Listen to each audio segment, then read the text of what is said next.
Hey everyone, welcome back to Toy Trends with Toy Guru. I'm Scott ToyGuru Neitlich. I've been in the toy industry for over 20 years, and today I'm going to talk about some common trends and pitfalls in the toy industry and how to avoid them. I'm going to talk about all sorts of things that affect pretty much all toy companies. Things like tooling. How does tooling affect when you make toys? And no, not talking about tools, but tooling. What about customized items? Or what's called a sofa bed in the toy industry? Now, what we're here to talk about are how to avoid pitfalls with these kind of things so that when you're making toys, you can have more success and avoid common problems. Now, everything I'm going to talk about today is universal for the toy industry. It is not specific to any one company, whether I worked for that company in the past or was just a customer of that company. Either way, the items I'm going to go through today are things that affect the entire industry, and I'm going to show you solutions on how to avoid those in the future.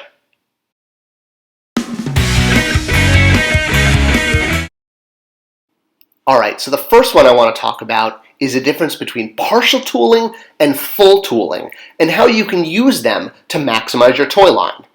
Now, partial tooling or shared tooling is when a character uses existing parts from another toy to smartly create another toy. Being a master of this skill set allows you to maximize the number of characters you do without having to fully tool every character over and over again.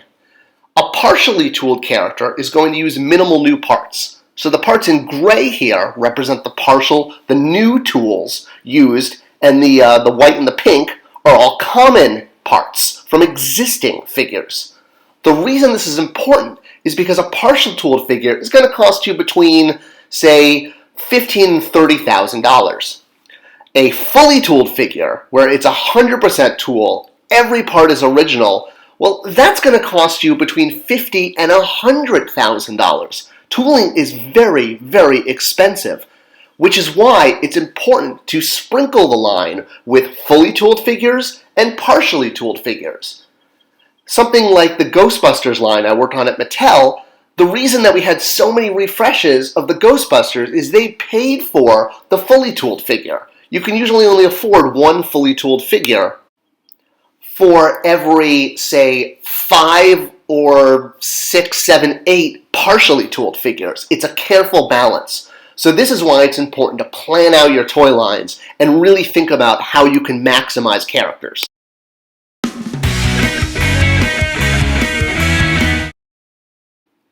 Alright, carry forward.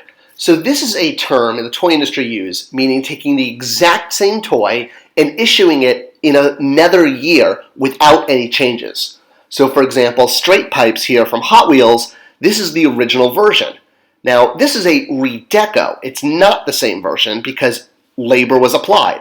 Labor was also applied with this version. It's only a reissue when it's the exact same toy.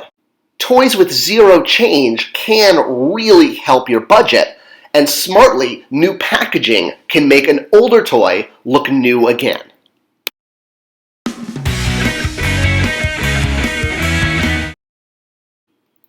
So dual path or dual pathing. This is when there's two different versions of a toy that a company is developing. And this is very common and actually very important to be able to have the open-mindedness to do this. If you get stuck on saying there's only one way to do something, it can lead to a toy that doesn't necessarily work the way you want it. For example, Boomco, these only worked when the darts hit a proprietary target. So everyone who wanted to shoot windows or anything else was essentially left out in the cold. Now, I did not work on the Boomco line. This is just an observation from looking at it as a consumer and knowing that this was meant to be a huge line, but unfortunately didn't do well at market.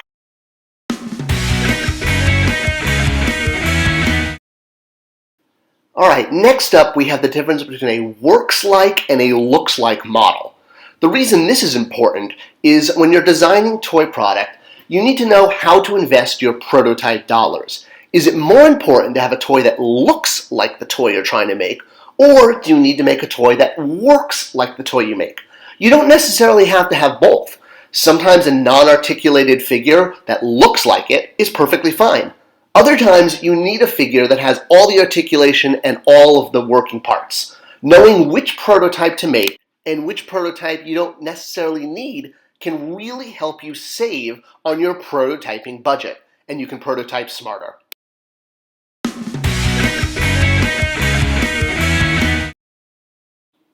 Alright, so here's one of my favorite ones, what's called a refresh. And this can really be the difference between a smart toy maker and a mediocre toy maker.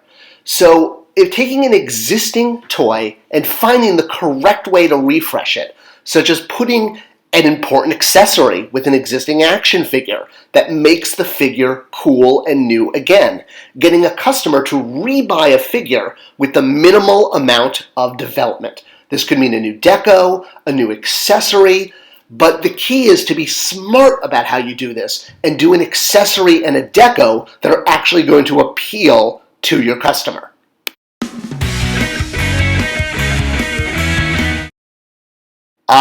Bandwidth issues. This is not something specific to the toy industry. This is for all industries.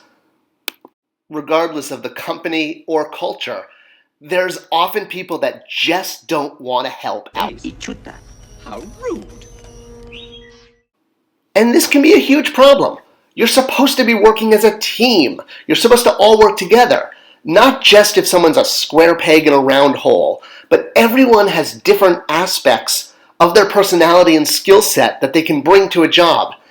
And honestly, whether you're a suit or you're a Geppetto, it takes a combination of both to create successful product. And recognizing that you all have to work together as a team is really the key to success, not just in toys.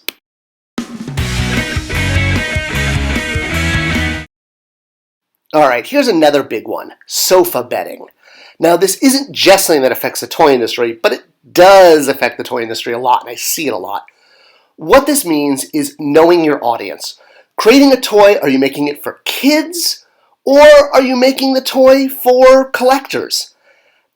Yes, there are toys that are going to appeal to both, but a lot of times people create toys with the idea that they're for both, but they're really not. They're really meant for one or the other.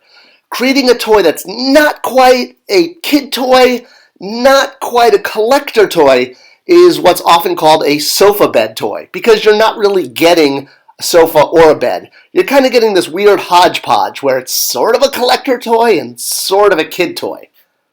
If you're going to make a toy that should appeal to both, it really needs to appeal to both.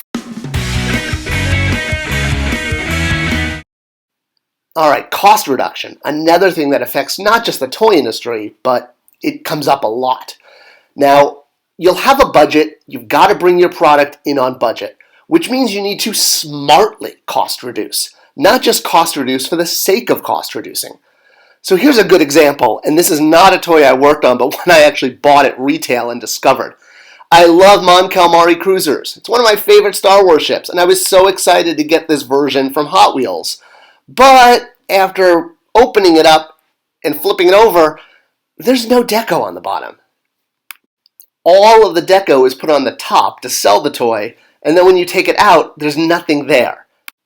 It might have been a lot smarter to just sort of do half the amount of deco on top so that you could still afford a little deco on bottom and not make the toy look bad.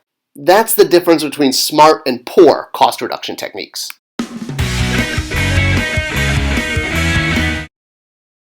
Alright, customized programs. Essentially, every retailer wants people to line up outside of their store, and they'll ask companies for customized or exclusive programs that will help bring the customer in. Now, the way to do a successful customized program is to make it work specifically for that store. Don't just throw things out there that you think are going to sell. Do toys that are meaningful for the consumer, but also meaningful to that specific retailer, and understand who the customer of that retailer is. Knowing the retailer, and more importantly, knowing that retailer's customers, allows you to make more dynamic exclusives for that customer and that retailer. And this isn't just for toys. You'll see this in all industries. But knowing the retailer and knowing that retailer's customer is the key to making a good exclusive. Finally, there's the term that I hear a lot called staying in your lane, meaning that's my job, that's your job, don't you dare do my job. This is a very common pitfall. Again, not just in the toy industry, but in all of corporate America. Being able to work together and recognize that maybe someone from across a different discipline may actually be able to contribute to mutual success is a big skill set. And accepting that skill set can be the difference between good product and mediocre product. So what's the solution to a lot of this? Well, this is where I'm actually going to plug my company, SpectreCreative.com. Uniquely, we look at the emotional center first, not just four-quadrant of how you can maximize sales, but really ask ourselves, why is a customer buying a toy? Why are they buying a product? What is the emotional connection to that product? By understanding that, you can make better product, have better customers, and better sales. Alright, if you like this video and you like this channel, I would definitely appreciate your support by sharing it with others online. I'm not doing the whole Patreon thing. I'm really just making these videos because I love toys and I love talking about the toy industry. So, hey, appreciate those shares. So this has been Toy Trends with Toy Guru, looking at some of the common pitfalls and how to avoid them to make smarter, better product. Thanks for watching and thanks for subscribing.